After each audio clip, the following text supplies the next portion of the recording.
All right, ladies and gentlemen, welcome back to Time Flies By.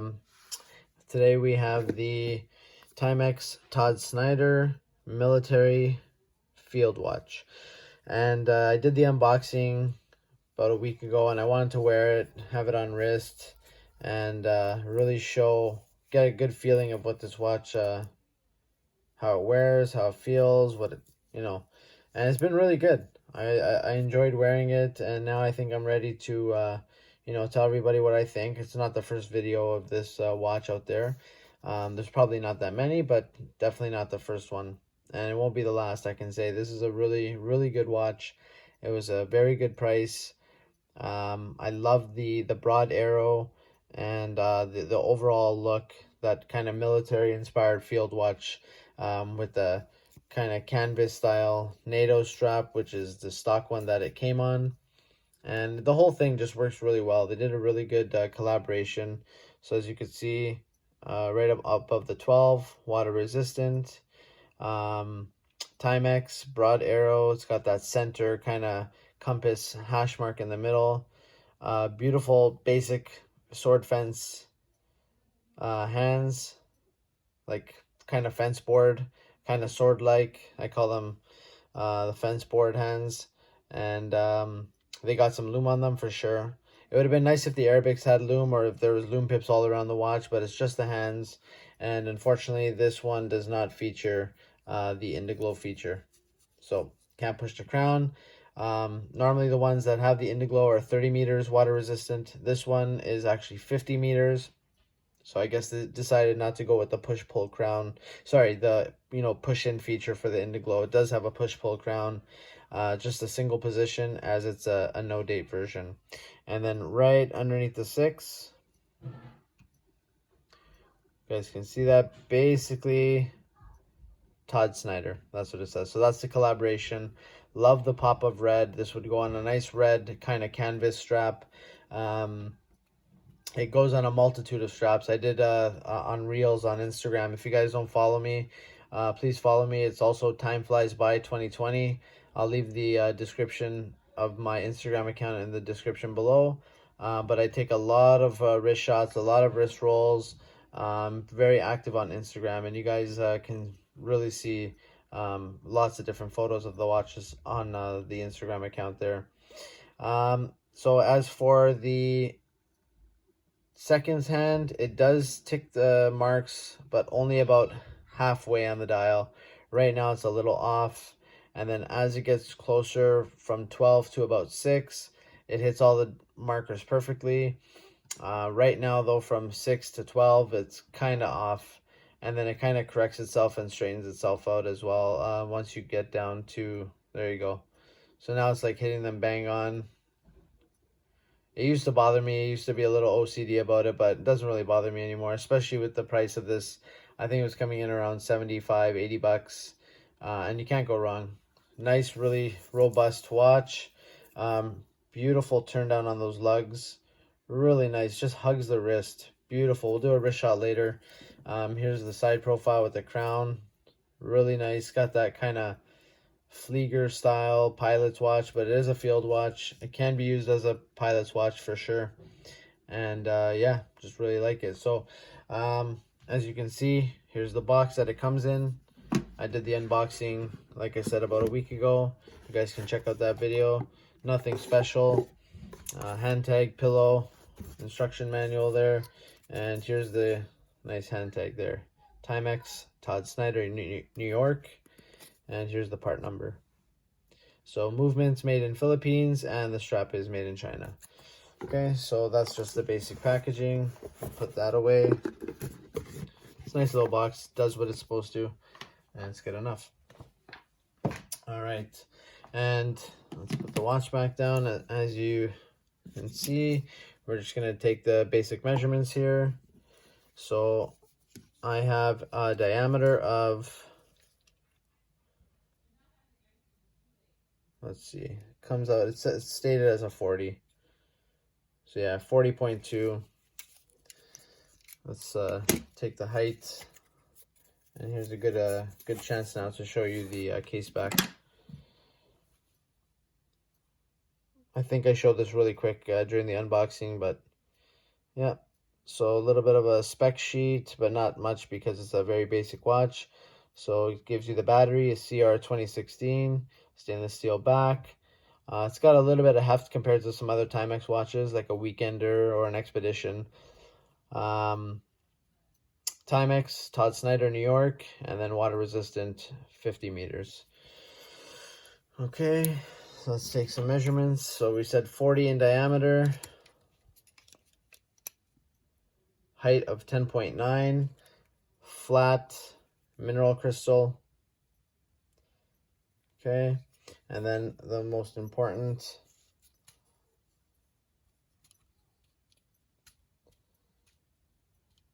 lug to lug, 48.7.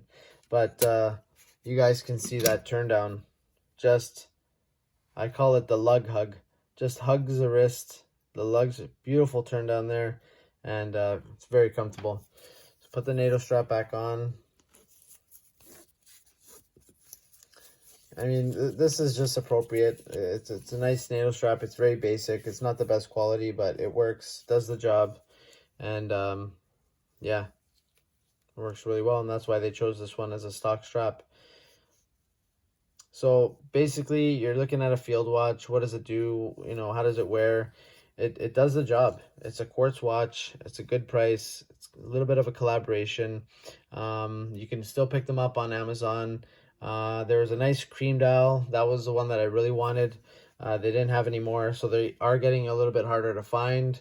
They're definitely not limited, but they're getting a little bit harder to find. Yeah, so the crystal is really nice. It's just like I said, a mineral crystal, but I've been wearing it now off and on for about a week, and yeah, it does the job. It's really good. You can see the lume actually is pretty good already in the bright lights here. So yeah, so let's do a wrist check. I'm gonna do a wrist roll.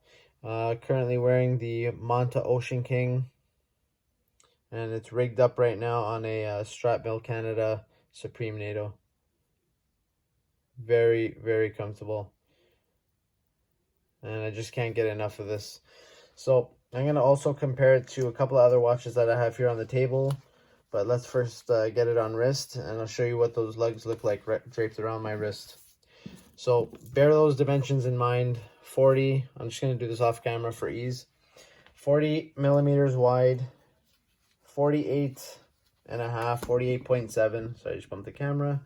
48.7 lug to lug, and 10.9 in height. Okay, so let me get this wrapped around here. And there it is. So, looks really nice. I go with the traditional double pass. You can do a single pass. But yeah, so let's see that profile there. Now, obviously, there's a little bit of height to it on the case back because of the double pass. But when you strap it up with a leather band, which I love this one here. Bought this one also from Amazon. It's called Swiss Reimagined. It's such a beautiful leather strap. I can't even, like, there's no break-in period. Soft, supple, smells like my Rawlings baseball glove. Just got that beautiful scent of leather. But yeah, when you wear it on a strap like this, you're really gonna see the lugs wrap around the wrist. And so for your reference, a 6 3/4 inch wrist fits perfectly. 40 millimeters. I usually like mine, 38 to 41. I have 142 and a half watch, actually a couple 42 and a half, but it wears nice because of the small lug to lug. But this one here is a rather long lug to lug for me, and it still fits fine. It works really well. So now I'm going to take this off. We're just going to do a comparison, not a comparison video, but just to give you other ideas of what a field watch and some common characteristics of a field watch are. So you see that dial, you see the Arabics all the way around. Usually has a 12-hour dial, usually has a 24-hour dial. So 13 to 24, and then 1 to 12. And then this one actually in yellow features 5 all the way to 60. So a lot happening on the dial, also while keeping it pretty simple at the same time. So I'm going to bring in another quartz watch. And so you guys can see just by being side by side, here's a 44 millimeter field watch. Sector dial, applied indices, applied logo, kind of concentric circles around where the Arabic numerals are. Really good loom, filled loom, sword hands, big lollipop second hand with the loomed second hand triangle at the front. So this is another really good example of a field watch. It is quartz again with the date option, but it's also got that kind of crosshair in the middle section there, and it also has the 13 to 24 on the inside of that sector dial. So two different companies, two different interpretations of what a field watch is.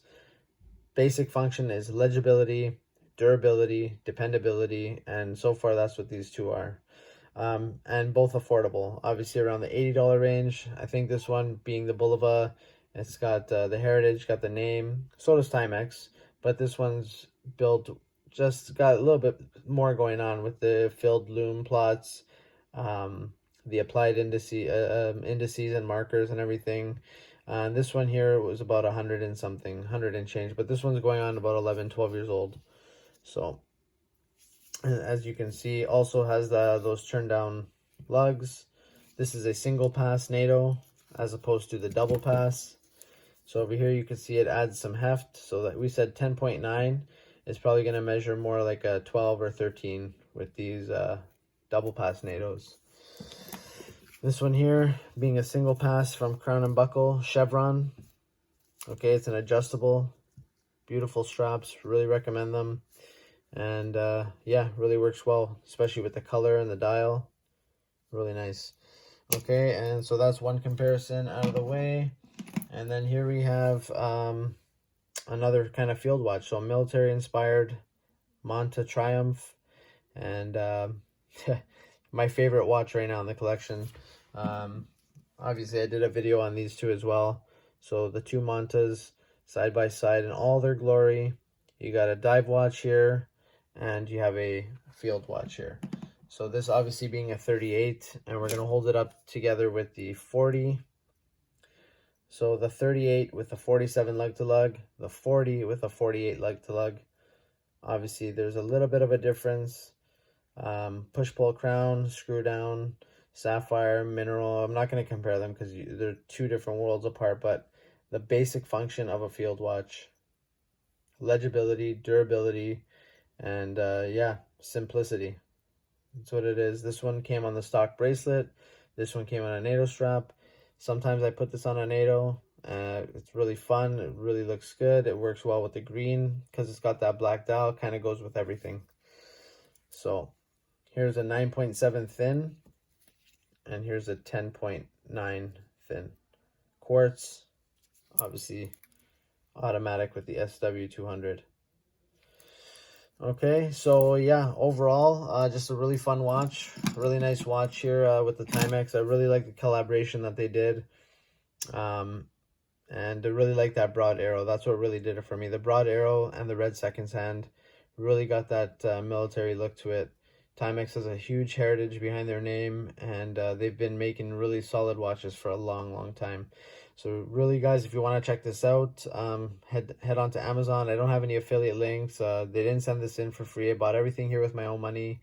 All the straps that were shown today from Strap Mill Canada, from Crown and Buckle, both Monta watches, all purchased by me. And just really wanted to show my passion and love for watches on the channel here, and that's what we're going to be doing going forward. So until then, guys and ladies and gentlemen, have a good one, and until the next video, take care of yourselves and be safe. Bye for now.